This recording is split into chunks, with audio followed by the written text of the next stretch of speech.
The morning air carried a quiet elegance over the private terminal, nestled just beyond the city's edge.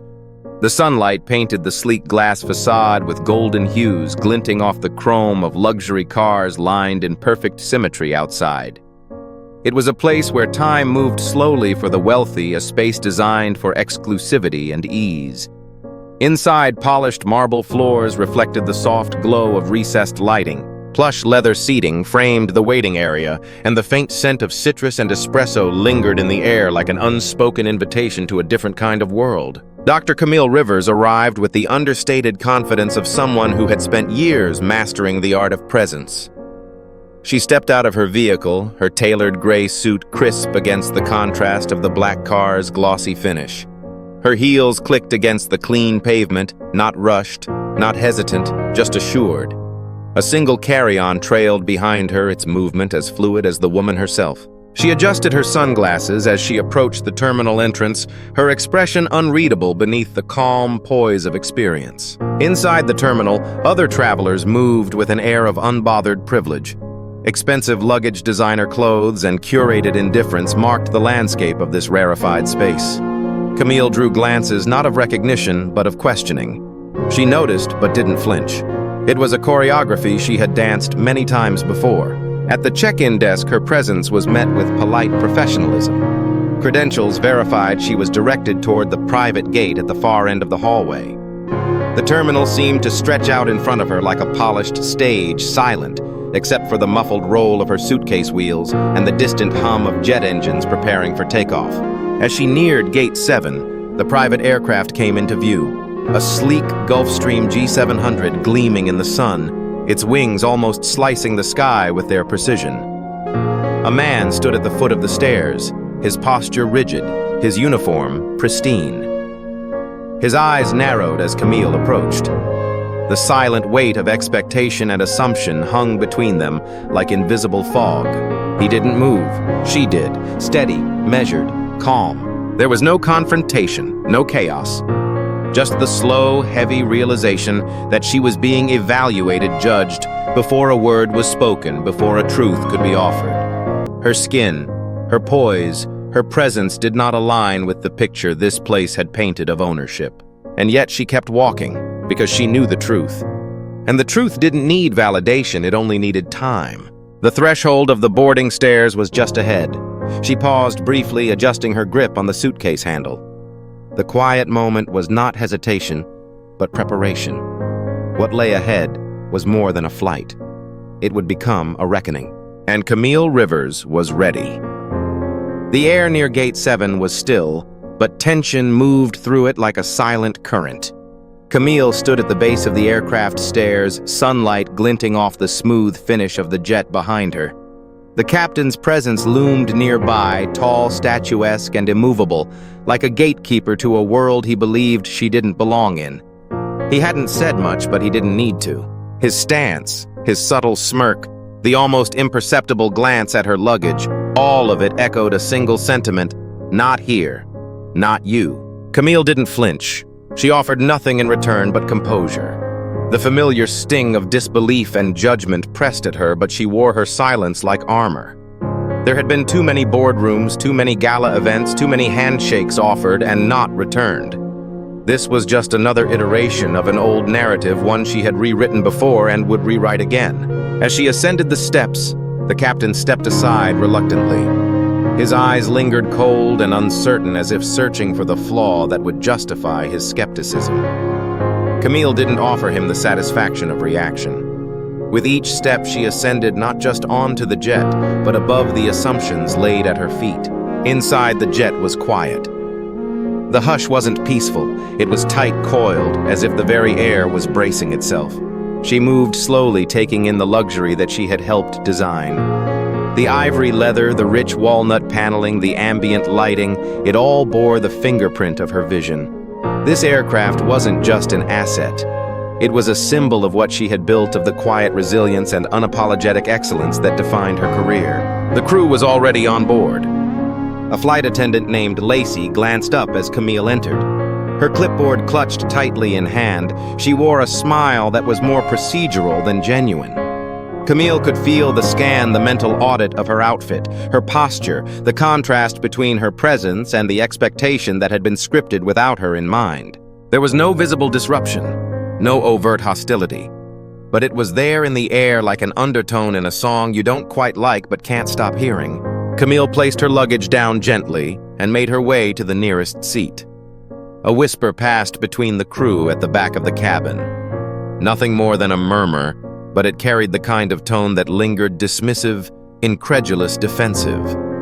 She caught her name spoken softly, followed by a look exchanged, one that tried to unravel her presence with doubt instead of inquiry.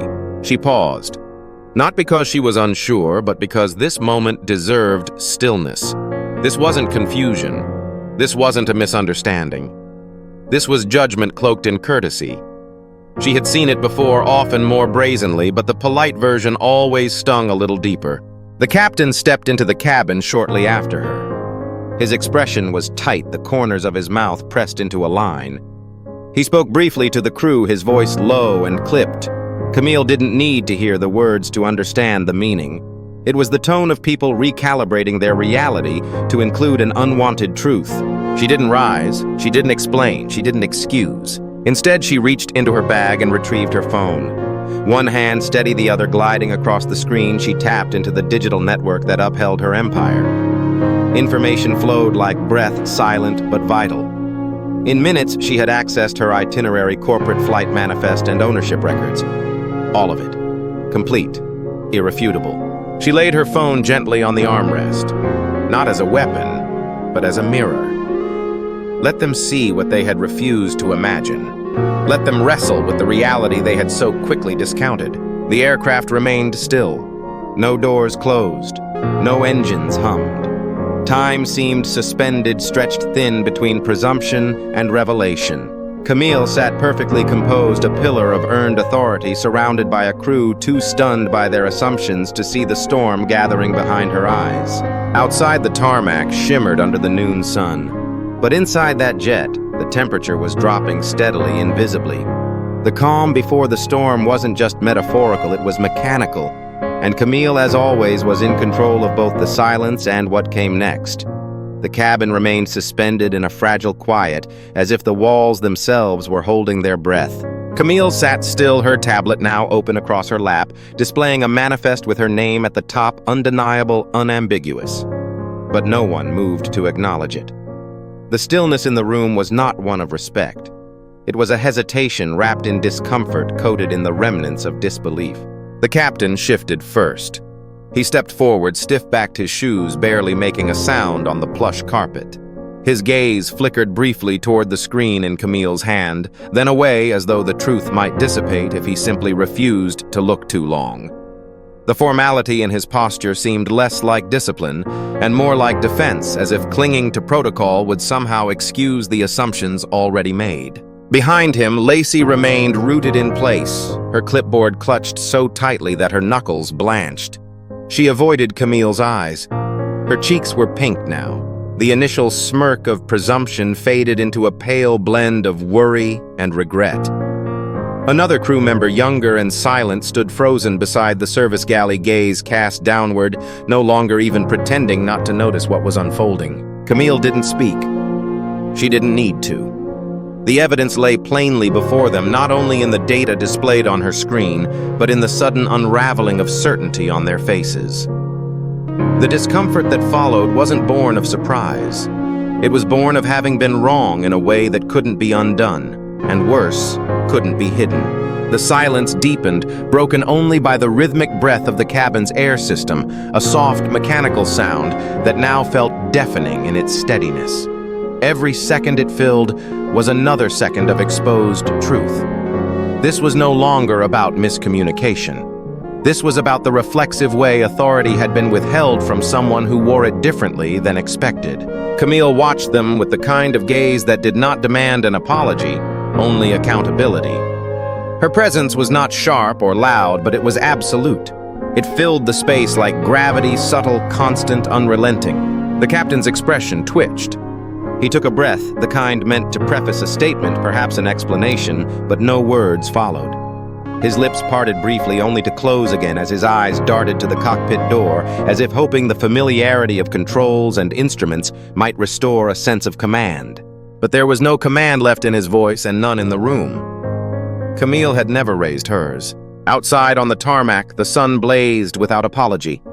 The jet glinted brilliantly beneath it, a symbol of power and luxury now tainted by a crew's quiet failure to see the person to whom it belonged. Inside, the realization began to settle with the weight of inevitability.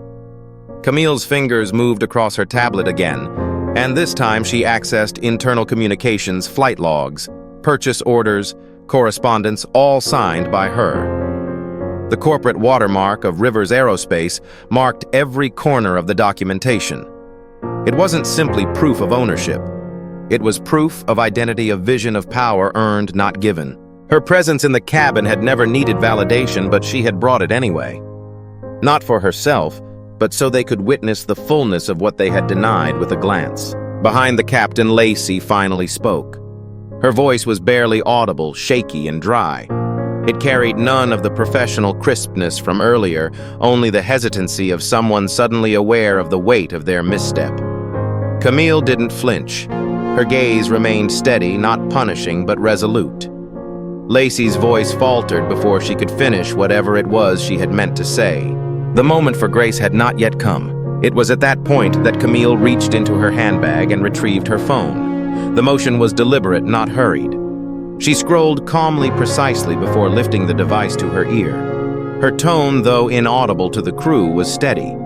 A brief call, swift and procedural one that summoned the authority of the broader structure she controlled. The terminal manager would soon arrive, not to mediate, to witness. The crew exchanged quiet glances, the tension rippling like static between them. Whatever excuses had once seemed plausible were dissolving beneath the weight of the truth now displayed, now documented, now en route in the form of corporate leadership. Camille returned the phone to her bag and folded her hands in her lap. She said nothing. Her silence, far from retreat, was its own confrontation. It was the silence of someone who had built something vast and enduring, only to be met with doubt at the threshold of her own creation. Minutes passed. Each tick of time felt amplified in the increasingly crowded cabin air. The younger attendant shifted awkwardly, clearly wishing to disappear. Lacey's shoulders tightened further, and the captain, once composed, once firm, now stood not as an authority, but as a question with no answer. Camille sat unbothered. The chair supported her posture like a throne, and she occupied it without apology. She knew the pattern all too well, the initial dismissal, the growing tension, the late realization. But this time she wasn't here to educate. She wasn't here to soothe. She was here to let them sit with the consequences of their assumptions. And the reckoning was just beginning. Outside, the metallic sheen of the aircraft shimmered under the sun, oblivious to the drama playing out within its hull. But inside, every breath was measured, every glance fraught with recognition. There was no shouting, no spectacle, no scandal. Just a woman and the truth, and the quiet, devastating force of both bearing down on those who had failed to recognize either. Camille didn't need to raise her voice. Her presence had already said everything that needed saying. And as the sound of approaching footsteps echoed faintly from the tarmac outside, the crew knew the moment for evasion had passed. The truth was no longer a question. It was a fact. And now, there would be consequences. The footsteps approaching from the tarmac grew louder with each second, steady and purposeful. Camille didn't rise. She remained seated, her posture composed, her expression unreadable. The weight of the moment pressed down on the cabin like a closing vault, sealing in the discomfort that had been fermenting since the first assumption was made. Through the narrow door of the jet, a figure appeared, tall, trim, and sharply dressed in a navy suit that bore the insignia of terminal management. His name was Alden Shaw, the regional terminal director, and his presence was not casual. He entered with the kind of energy that filled a room without effort, but this time, that presence met a silence so thick it nearly pushed back. His eyes flicked from Camille to the crew. The hierarchy of power was unspoken, but instantly understood. His expression, a mix of professional concern and contained apprehension, confirmed he had been briefed at least partially. But whatever he had been told, it was clear the reality was more uncomfortable than he had expected. He addressed Camille first, acknowledging her without flourish, offering the kind of silent respect reserved for those whose authority requires no introduction. She nodded once slowly, then gestured with a slight turn of her head toward the crew. Shaw understood immediately. He turned. Now facing the captain and the attendants, he scanned their faces. Captain Mitchell Barnes, once upright and unwavering, now looked smaller in stature, his broad shoulders drawn slightly inward. Lacey avoided eye contact entirely, her clipboard held not like a tool, but a shield. The youngest crew member, whose name hadn't yet surfaced in the drama, seemed paralyzed by the stillness rooted in place by second-hand shame. Shaw didn't ask for a story. The truth didn't require repetition. It was etched in body language, in the timing of a call made by the jet's owner, in the silence of those who had mistaken their position for protection. Camille closed her tablet, placing it gently in her bag. The click of the magnetic clasp echoed unnaturally loud, like punctuation to a judgment already rendered. She turned her gaze toward Shaw, then to the captain, then back to Shaw again. No words passed. None were needed. The meaning was clear. The time for tolerance had expired. Shaw inhaled not deeply, but deliberately. He turned to the captain and Lacey, his demeanor shifting from observant to direct. There was no ceremony, no defense, only procedure. His phone came out and messages were dispatched, swift, silent commands that would ripple down through the chain of command like falling dominoes. Camille had made her decision. Shaw's task was only to carry it out. Captain Barnes opened his mouth slightly, then closed it. His eyes were unfocused now, locked on a point just beyond the windows of the cabin where the sky met the horizon, and nothing could be undone. Lacey's lips quivered as her hands loosened around her clipboard. She exhaled a short, trembling breath as the realization crystallized. This wasn't a warning.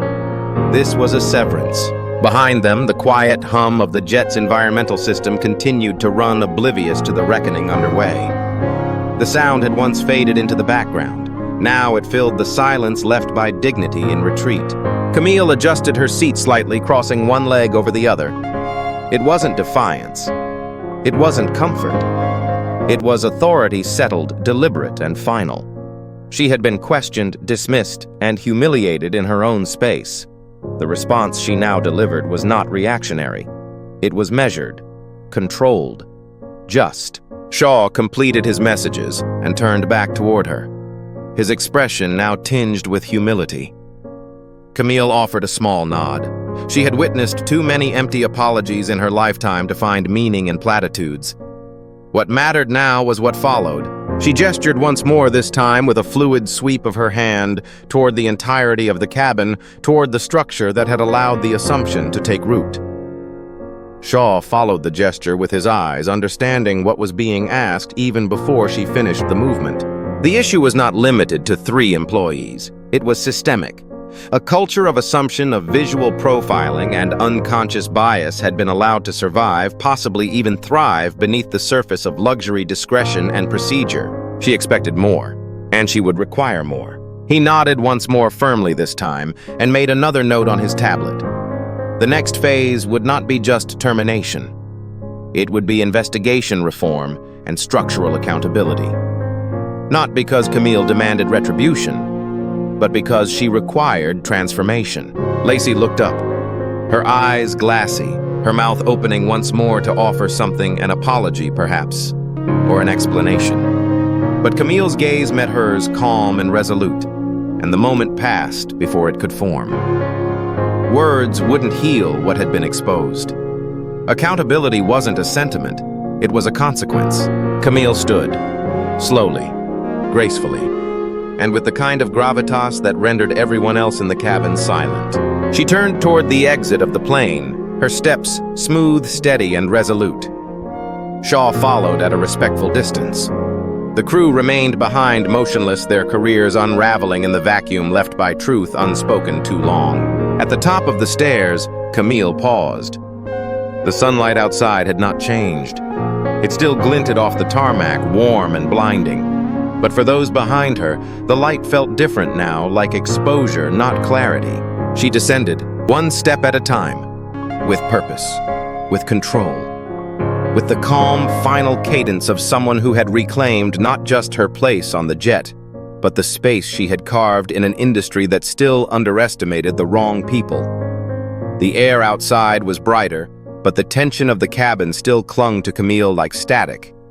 As she stepped off the final stair, the hum of the tarmac filled the silence the crew had left behind. A black car waited at the edge of the terminal access road, its presence quiet and composed, much like the woman it was there to retrieve. The door opened as she approached, and without breaking stride, Camille entered the vehicle, her movements smooth and unhurried. Inside the car, the world felt insulated. The soft interior contrasted the sharp reality of what had just taken place. She took a breath, steadying not her nerves but her thoughts. There was no anger in her eyes, only reflection, and beneath that, the slow ignition of strategy. She wasn't satisfied with the outcome simply because she had asserted her authority. This wasn't about retribution. It was about structure, about patterns that had gone unchecked for far too long. The vehicle pulled away from the private terminal, and as the sleek form of the jet disappeared behind her, Camille reached for her phone once more. The call she placed wasn't a reaction, it was preparation. The line connected to her chief of staff, already anticipating what would come next. Camille requested two things: an emergency meeting with her executive team and a confidential audit of hiring, training, and service protocols across all Rivers Aerospace partners. As the car merged onto the freeway, Camille's mind raced ahead of the traffic. The confrontation was behind her, but the true challenge lay ahead. She knew well that single incidents, no matter how public or outrageous, rarely moved institutions unless converted into systemic action. The treatment she had received was not an isolated failure of manners. It was a reflection of a deeper, unaddressed disease within professional culture. Her estate came into view, a modern architectural statement nestled into the hills, its glass and steel facade reflecting the same clarity she now demanded from those who worked under her name. Inside, she bypassed the main hallway and headed directly to her office. The room greeted her with calm neutrality, clean surfaces, dark wood accents, and a sweeping window framing the afternoon sun. She placed her tablet on the desk and began to organize her thoughts into action points. Within minutes, a document took shape on the screen before her. It wasn't a complaint. It was a framework. Camille outlined the foundational goals of a new initiative, one that would not only address internal policies, but redefine the role of diversity in aviation spaces still shaped by legacy biases. She didn't want apologies. She wanted measurable benchmarks, re-education, accountability, cultural realignment. As the sun dipped lower in the sky, emails began to leave her outbox, one to her legal team, instructing them to revise anti-discrimination clauses in contracts, one to the operations department requesting a reevaluation of all third-party service relationships, and one to her communications director previewing a future initiative aimed at bringing lasting change to the industry as a whole. She paused once only briefly to let her fingers rest against the smooth edge of her desk. The exhaustion was present, but it didn't overtake her. This kind of battle was familiar terrain. She hadn't just climbed the ladder, she had rebuilt it. Now she would ensure others didn't have to climb it blindfolded. By early evening, her staff had responded. Meetings were set. Research had begun. A draft memo labeled Elevation Initiative appeared in her inbox, an outline for a new program to foster equitable pathways for underrepresented individuals in aviation, from internships to leadership pipelines. Camille read it carefully, then added a line of her own. Respect is not a value we preach. It's a standard we enforce. She closed her laptop and walked to the large glass doors that opened onto her terrace. The city lights flickered in the distance. Somewhere beyond them, another woman, another young professional, might be standing in front of another closed door, wondering whether she belonged. Camille intended to make sure that door opened, not just for her, for all the voices that had been turned away in silence, for all the potential that had been dismissed on sight, for all the storms that had passed unchallenged until now. Weeks passed with the precision of a clock wound tight by intention. What began as a moment of personal reckoning had evolved into a carefully structured campaign, one that now demanded a stage. The conference hall chosen for the new altitude summit stood tall in the heart of the city, its glass-paneled exterior reflecting not only the skyline but the ambition behind the gathering. Inside, the space had been transformed into more than just a venue, it was a symbol. Rows of chairs stretched before a minimalist stage framed by cascading greenery and banners in navy and gold. The summit's name, New Altitudes Reshaping Equity in Aviation, was etched in bold, dignified type above a sleek backdrop. Everything about the design spoke of forward movement, of clarity of height, reached not by tradition, but by intention. Camille arrived early that morning, stepping into the venue not as a CEO, but as a catalyst. She walked the floor slowly, pausing at each section of the hall panels. Workshops, exhibition booths, each representing partnerships and initiatives that had bloomed from a confrontation no one had expected to matter beyond a gate. But now leaders from across the aviation sector, corporate allies, DEI consultants, educators, and aspiring professionals were gathering under one roof, drawn by the resonance of what she had ignited. As guests began to file in, the atmosphere shifted from stillness to momentum. Executives in tailored suits shook hands with student pilots in modest attire. Maintenance staff and HR leaders sat side by side. The seating chart had been curated with care status, and title mattered less than perspective and impact. Camille had insisted that hierarchy be dismantled, at least here. The summit's value would be measured not by prestige, but by participation. At the front of the room, her team moved in synchronized motion. Rebecca overseeing final logistics tech leads, testing the audio feeds, volunteers handing out agenda packets with embedded QR codes that linked to live polling and resource documents. The air buzzed with a quiet sense of readiness. No one was there to spectate. Everyone had been called to engage. Camille watched from the wings as the opening moments approached. Her keynote address had been rewritten several times, not because she was uncertain of what to say, but because she wanted every word to reflect the gravity of the journey. She wasn't speaking just as the founder of Rivers Aerospace. She was speaking as someone who had been both the outsider and the decision-maker, someone who understood the difference between being heard and being allowed to lead. As the lights dimmed and the room settled into stillness, Camille stepped forward. The stage welcomed her like a runway, but she moved without performance. This was not theater. This was declaration. The screen behind her displayed no images of the terminal, no reminders of what had happened that day. Instead, it held a single phrase: "Access is only the beginning. Equity is the altitude." She stood at the podium, silent for a moment, letting the quiet breathe. Then slowly, deliberately, she began to speak about systems, about change, about the unseen barriers hidden beneath polished surfaces. She spoke not of herself, but of every person whose competence had been ignored because their identity disrupted comfort. And the room listened. As the summit unfolded throughout the day, ideas were not just exchanged, they were converted into commitments. Pledges were signed, programs launched, partnerships forged. Workshops tackled real case studies, and roundtables gave voice to employees who had never before been asked what needed to change. And Camille, though leading, did not dominate. She listened, documented, asked questions, and challenged responses.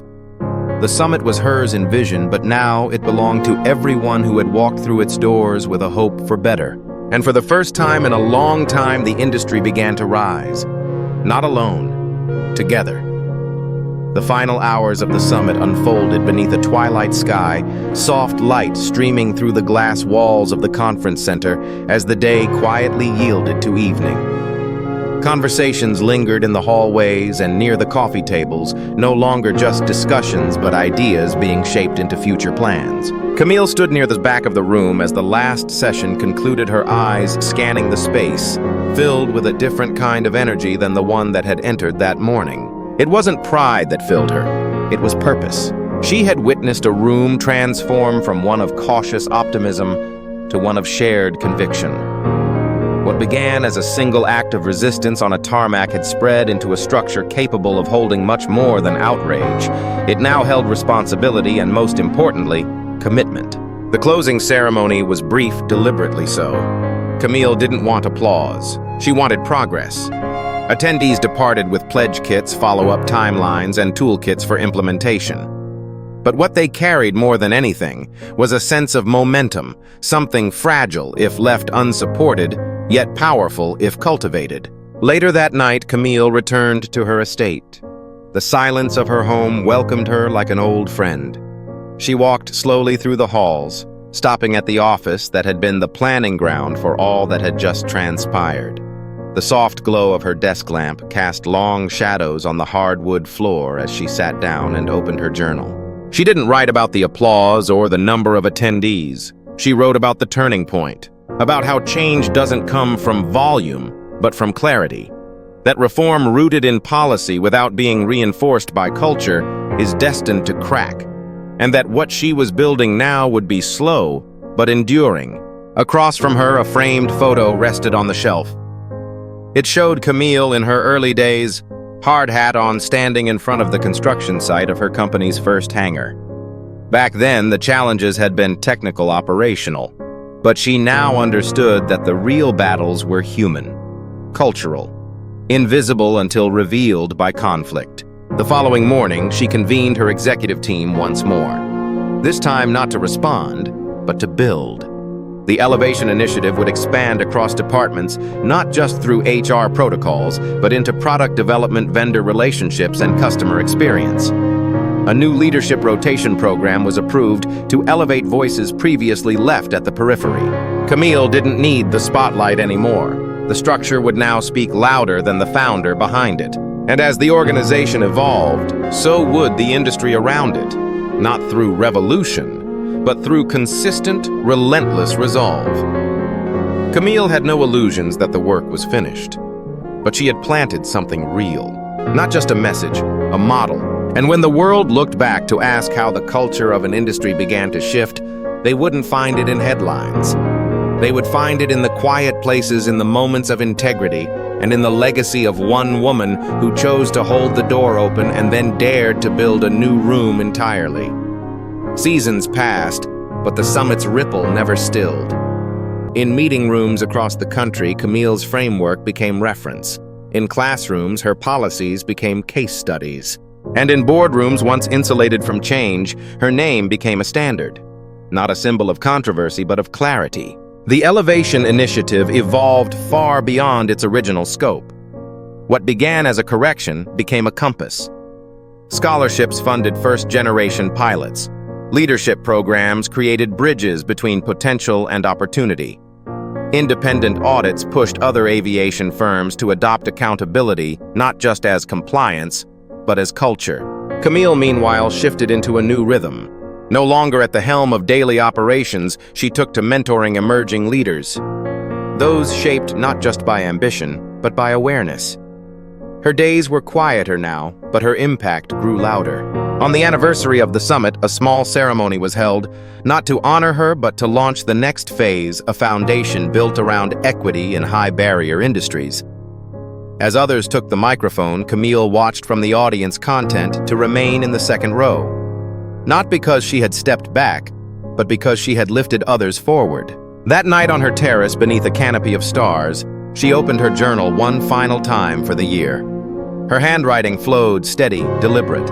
Change is not an event. It's a decision made over and over again. Not everyone will understand. Not everyone will stay. But if enough of us keep choosing integrity, eventually the ground shifts beneath us, and what once seemed impossible becomes expected. She closed the journal, looked out over the garden, and breathed in the quiet.